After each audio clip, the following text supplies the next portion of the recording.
Rajat, I have a lot of questions about the tour company and what you offer and so forth. And tell me about who you are and where and which company you're from presenting in India. Okay, let's start with the history of the company. The company is run by my father, and as you know, it's a family-run business. And my father started this company sometime 35 years ago, and he has been in this travel industry while he was working for the government Delhi Tourism, which is a government enterprise. And then he finally opened his own company, and since then, we have been operating Club Holidays and Adventures, which is the mother company. And back in 2010, we came up with Pink Vibgyor, which is a LGBTQ plus company, or you can say a gay friendly tour operator. So we are diverting, or you can say making diversion in the tourism industry. As you know, there are different type of clientele, so you have to go according to their needs, their wants. So that is why we came up with the concept of LGBTQ plus company. And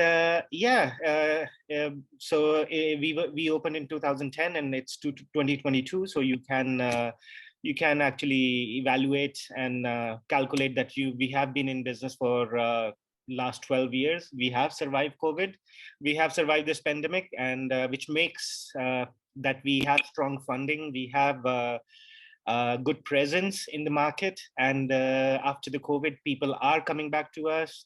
They know that we are open for them, and we are in the market. And so this is pretty much the history of the company, I'll say. Thank you very much. So that leaves a lot of questions. I would like to know about our tour in March.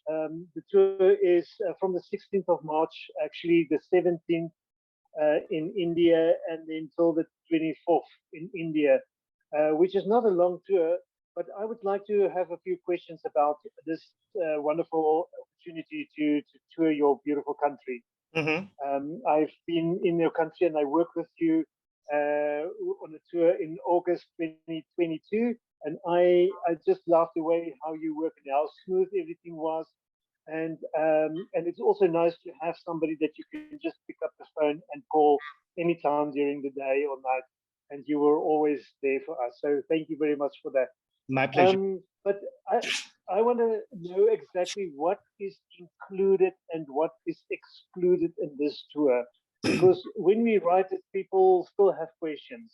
Mm-hmm. And when it's on the brochure, people don't always want to read. But I want to know what is exactly included. For example, the accommodation, bed and breakfast. Is there any entrances fees, guides, and so forth and so forth? Mm-hmm. Okay, let's start with the tour. Basically, as you know, it's a short tour, first of all, and we have tried to keep it simple. Less time spent on roads doing the transportation, and more time is allocated into the cities where actually you can enjoy. And the reason why you're coming to India is enjoy the city, the culture, the tradition, what exactly every city has to offer. So that is the main criteria which is kept into consideration. So less time is spent on transporting from point A to point B. That's the first thing. And the second thing is that you are doing a tour which the first timers, or you can say the best tour of India, which is called the Golden Triangle, which is Delhi, Agra, and Jaipur. So you see the history of Delhi, you see Taj Mahal in Agra, you see the history, the culture, the tradition, the gastronomy of Jaipur, and plus you are doing Rishikesh. Rishikesh, as you know, the land itself is famous for yoga, meditation, tranquility, serenity. You are in the foothills of Himalayas. You are just in the close proximity of Ganges. You can have a dip. You can actually encounter the evening prayer ceremonies. So it's a positive vibe and a good way to end the tour, I'll say. And regarding what is included and what is excluded, I can see that your accommodations are included into the given price. Your transportations are included. The guides, when I say guides, in India, the driver is not the guide. Driver and guide are two different entities. So you will be presented by local guides in each place. That means you will be having a different guide in Delhi. You will be having a different guide in Agra, Jaipur, and Rishikesh, so on. And then you will be having an elephant ride at Amer Fort, which is in Jaipur, which is included in the given cost. The entrance to the monuments, so that you do not, waste time buying the entrance tickets. And I just want to make sure that everybody just goes through in one go, does the monument, come back, and everything is taken care by the guide itself. So yes, entrance are included in your given cost. Then you see the evening prayer ceremony at Rishikesh, which is very interesting, and it's feeling of tranquility and divineness, I'll say. And then there is one air ticket which is involved. In fact, two air tickets: Jaipur, Dehradun. Dehradun is the closest airport next to Rishikesh. Hardly, I'll say, 40-45 minutes drive. And then from Dehradun back to Delhi. So yeah, and once you arrive to Delhi, you have to sync between your international flights. And yeah, that's pretty much what is included in your cost. And yes, the domestic air tickets are economy class, and it's the luggage allowance comes as in 15 kgs check-in, which is the main big bag. Should be weighing 15 kgs, and 7 kgs handbag is allowed. And yeah, exclusion: any kind of extra meal, which could be lunch or dinners, it's not included in the package cost. Any kind of hard or soft drinks are not included in the cost. Any kind of international travel fare from wherever you are coming to India, it's not included. Your travel insurance not included. So I will strongly suggest to buy the travel insurance. You never know what's waiting for you. So always having protection is always good. And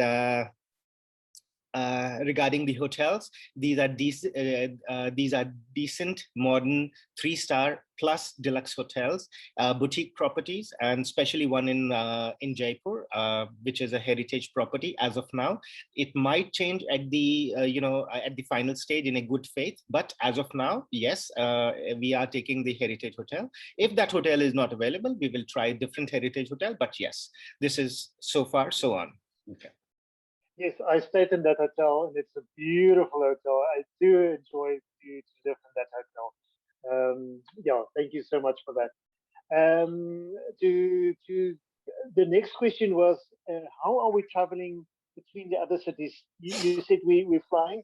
Is this a bus? Is it a car? How do we travel? Okay. In general, the transportation will be happening by the coach. A small bus, depending on the size of the people. If there are 10 people, then it will be a 15-seater bus. If there are 12 people, there will be 18-seater bus. And if there are 14 people, still 18-seater bus. Or if the group strength increases, we have to change the size of the bus. But yes, the transportation within the cities is happening by the coach, by the bus. Oh, great! No, that's wonderful. And then the tour program, the cities, the sightseeing, the places of interest. What is it going to be a nice time of year to go in March? I mean, is it cold? Is it warm? What's the temperature? Okay, March, we consider March as a high season for us. In India, the winters are from October until March end, or say the first week of April, first 15 days of April, I'll say. And March is considered to be a winter season. But then again, having said that, the winters are just going off slowly. So I'll say the evenings will be pleasant.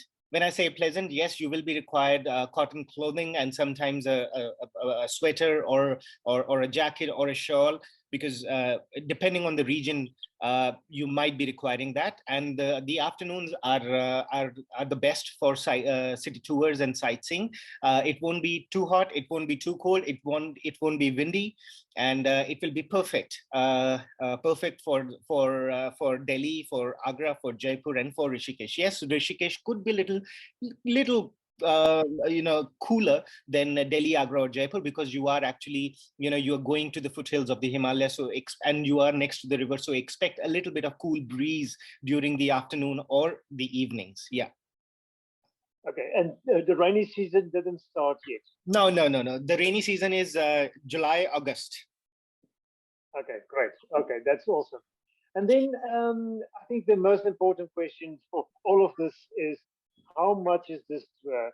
And we're selling the tour, like you say, for $1,075 US dollars here in South Africa, and that includes now the whatever you said.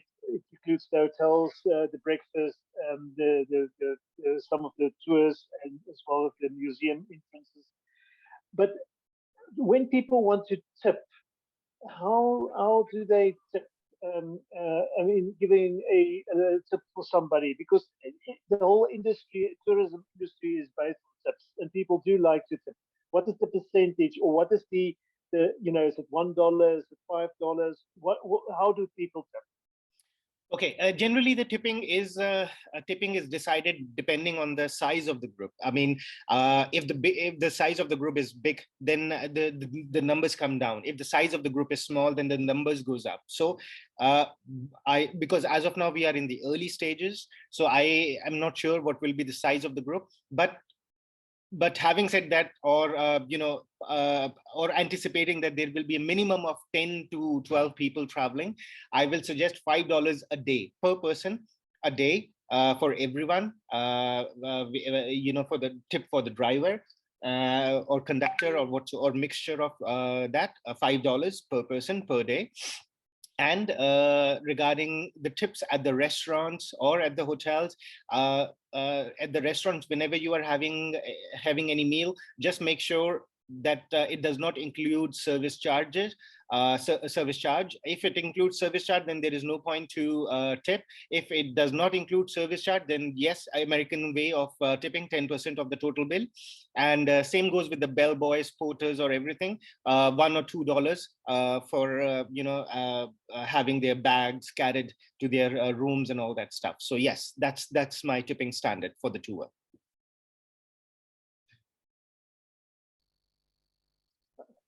Great.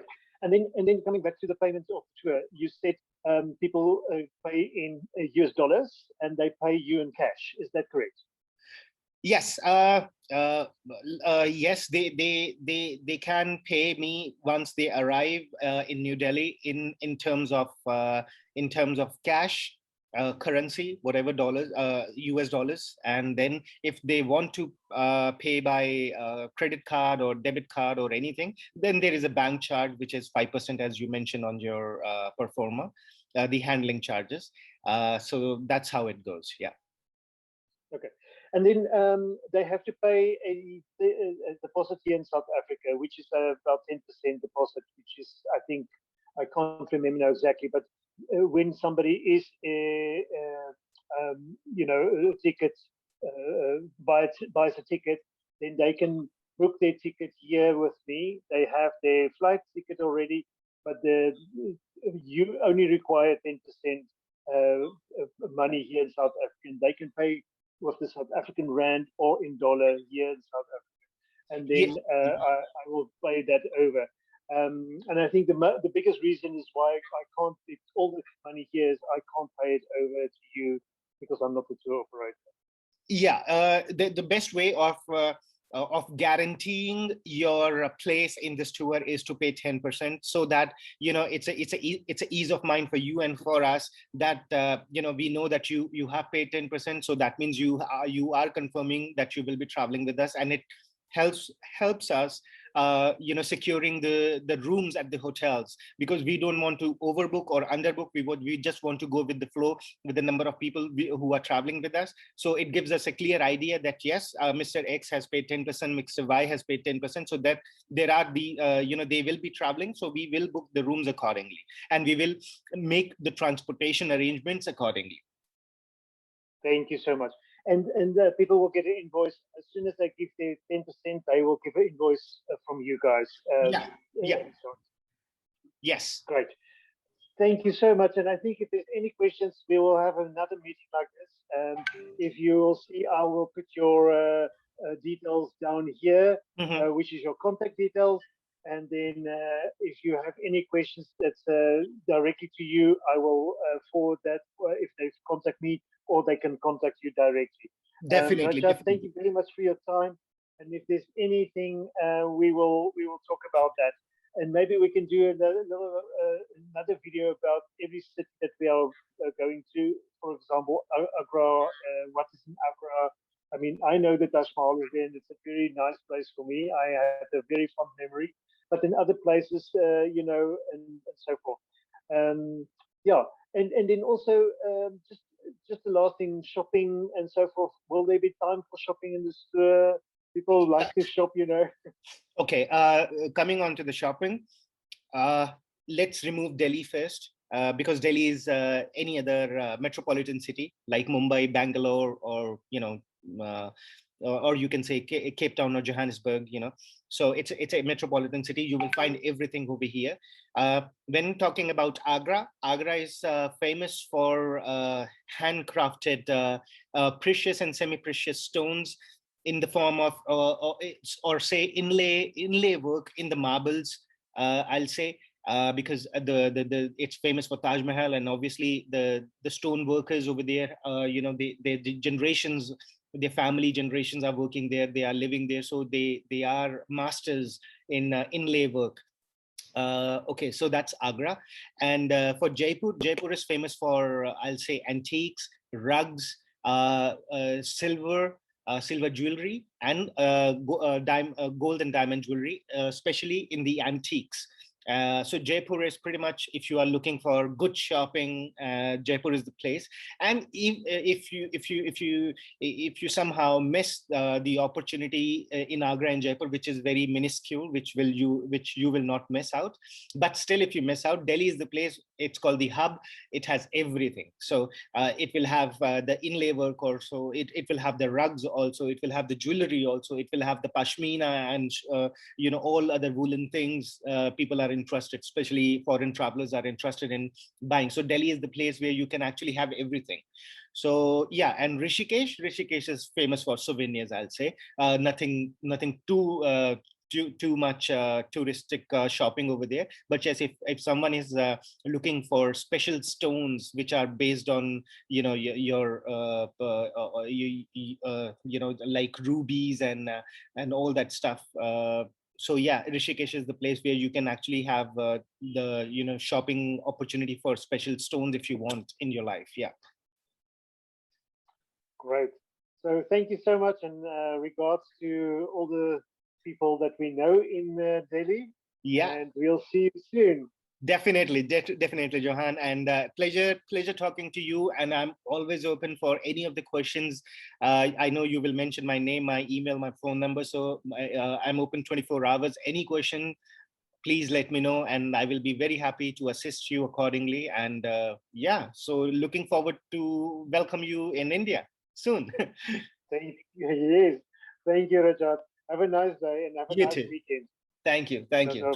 Bye. Bye. So yeah, you can just stop the recording. Okay.